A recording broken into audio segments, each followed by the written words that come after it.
Hello friends, I welcome you in lecture number 8 on system of linear equations. In this lecture we are going to discuss types of solutions of system of linear equations using rank of the matrix. In previous lectures we have discussed types of solutions of linear systems using leading and free variables. But today we are going to discuss another criteria to decide the type of system of linear equations. Before that, we first understand how to write down the given system in matrix form.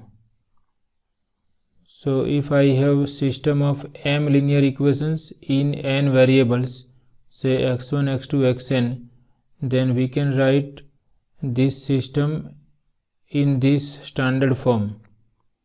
First equation, suppose we consider this first equation. So here we have x1, x2 up to xn, n variables, and right hand side constant is denoted by b1. Here coefficient of x1 is denoted by a suffix 1 1. So the first suffix corresponds to first equation and this second suffix corresponds to the variable x1. Similarly, here we have denoted coefficient of x2 by a12. So first suffix corresponds to first equation, second suffix corresponds to unknown x2, and so on.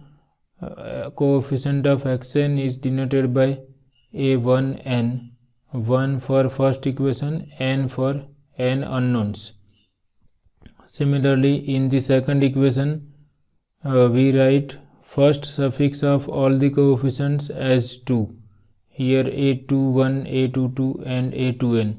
So because we are writing this second equation, first suffix is fixed, it is 2, and this second suffix here 1 corresponds to x1. Here corresponding to x2 we have written second suffix 2, and here corresponding to xn second suffix is n.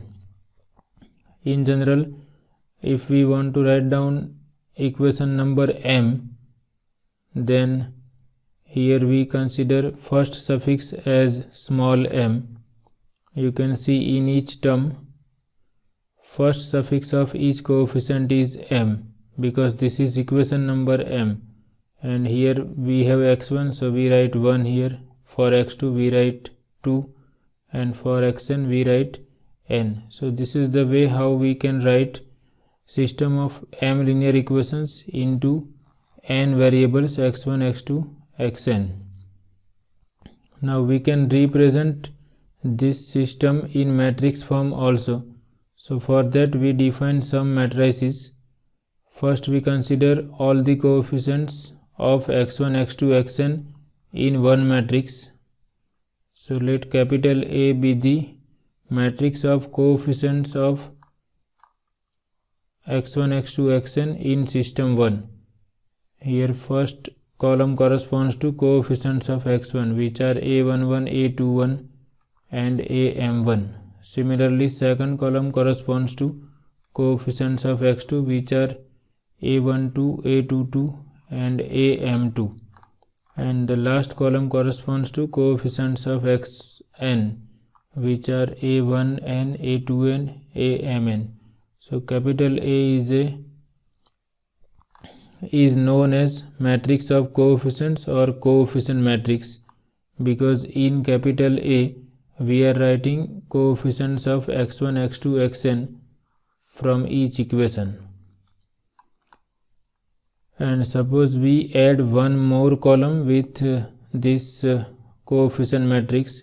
If we add one more column, which is column of constants on the right hand side, b1, b2 up to bm, then we have this matrix. Up to this we have coefficients, and last column is added, so that is column corresponding to constants on the right hand side in system 1.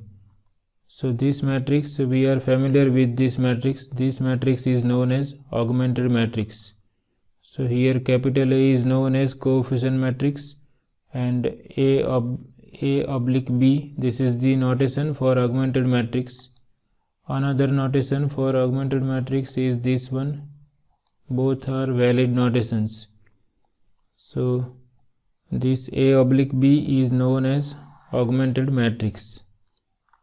Now suppose we assume that capital X denote the column vector x1 x2 up to xn and B denote the vector of constants on the right hand side, which are b1 b2 up to bm.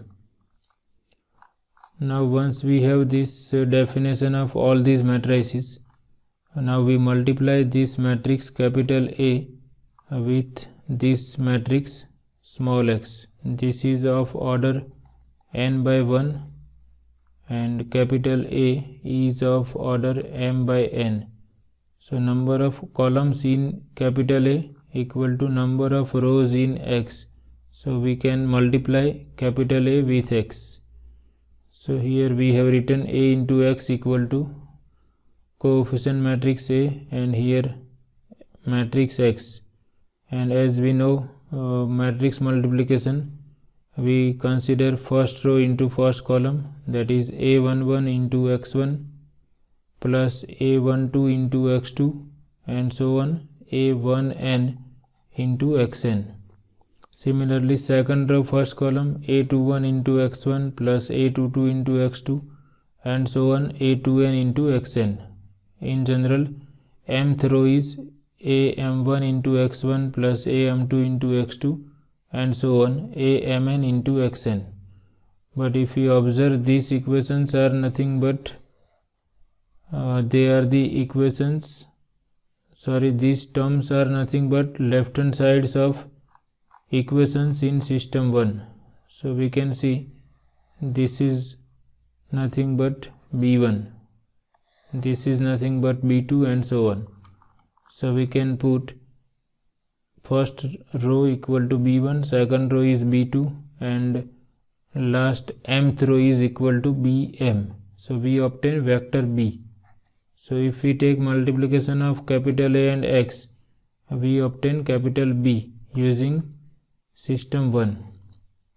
So therefore capital A into X equal to B. So this is the matrix form of given system of m linear equations in n unknowns x1, x2, xn. Capital A is coefficient matrix and small x and small b are nothing but they are given by these column vectors. X is x1, x2, xn. X is the matrix containing unknown or variables of the system.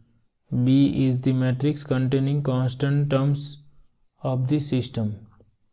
So in this way we can write any system in matrix form.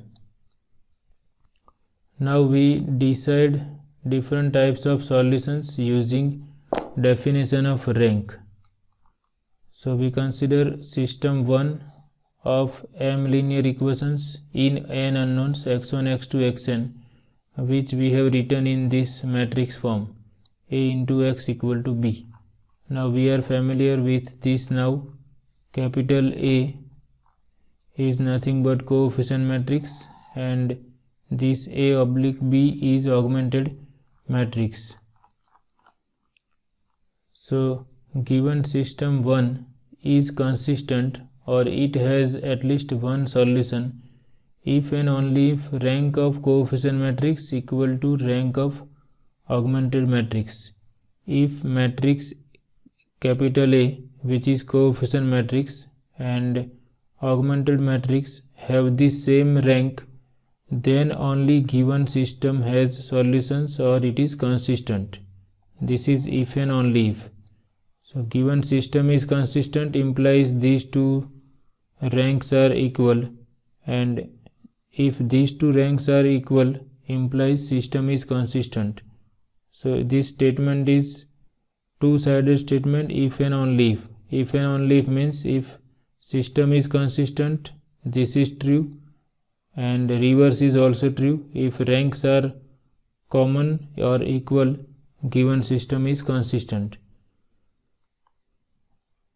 Now if the system is consistent, there are two types of solutions. Either system has unique solution or infinite number of solutions. So if system is consistent, these two ranks are equal. So if this equal value is equal to number of unknowns in the system, then system has unique solution. So here we have written the system has unique solution if and only if rank of A equal to rank of augmented matrix equal to small n, which is number of unknowns or number of variables. So system has unique solution if and only if coefficient matrix and augmented matrix have the same rank and the value of rank equal to number of unknowns in the system. Now if system has solution but this is not equal to number of unknowns, suppose this is strictly less than number of unknowns, then system has infinite number of solutions. So the system has infinitely many solutions if rank of A and rank of augmented matrix are same, but value of rank is strictly less than number of unknowns, which is small n. So in this way, using rank also we can decide whether given system is consistent or inconsistent. If it is consistent, then we can decide the types of solutions using rank also. For example, suppose this is the row echelon form of augmented matrix of some system, say 6,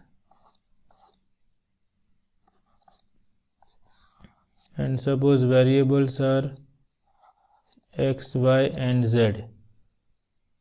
So we can see up to this we have coefficient matrix, and if we consider whole matrix, it is augmented matrix.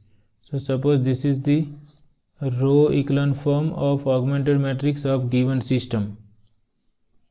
So if we consider rank of matrix capital A, that is rank of coefficient matrix, then we have to concentrate on left hand side. We have to concentrate for this part, which is 3 by 3 matrix. So here there are two non-zero rows, so rank of A equal to 2. And if we find out rank of augmented matrix, that is rank of whole matrix, then there are 3 non-zero rows. So they do not have the same value, or coefficient matrix and augmented matrix do not have the common rank. Therefore system will be inconsistent. Similarly, we can check other conditions also. Suppose I have 0 here, then in this case rank of A is 2, but rank of augmented matrix is also 2. So if we have this type of situation, then we have rank of A equal to rank of augmented matrix, and both are having same value 2, but number of variables are 3, x, y and z. So this is strictly less than number of variables or unknowns. So therefore in this case system has infinite number of solutions.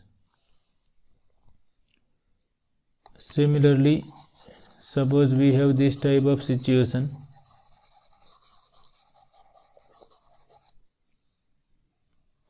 Suppose we have 10 here, and here also suppose we have 10. Then we can see rank of A is also 3 now, because of 10 here we have 3 non-zero rows on left hand side. And if we consider the whole matrix, augmented matrix also has same rank.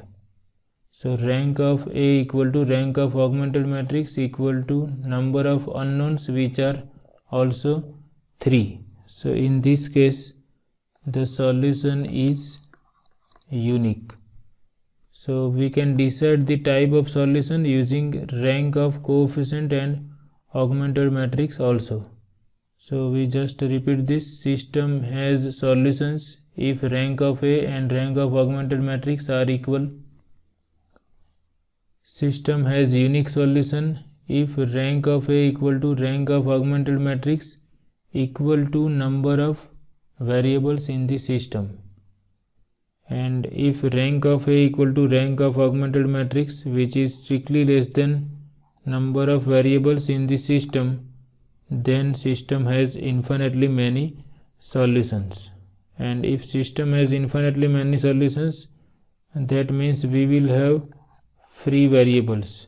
So the number of free variables will be equal to small n minus